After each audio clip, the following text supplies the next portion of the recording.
You ask Tiger to solve. This deals with linear equations with one unknown. The final result is y equals -8/3. Let's solve it step by step. Group all y terms on the left side of the equation. Subtract 5y from both sides. Group like terms.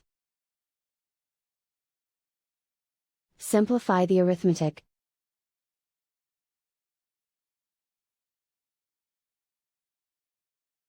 Group all constants on the right side of the equation. Add 8 to both sides.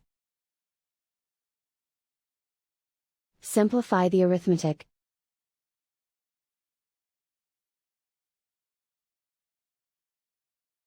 Isolate the y. Divide both sides by -3. Cancel out the negatives. Simplify the fraction. Move the negative sign from the denominator to the numerator. And so the final result is y equals -8/3.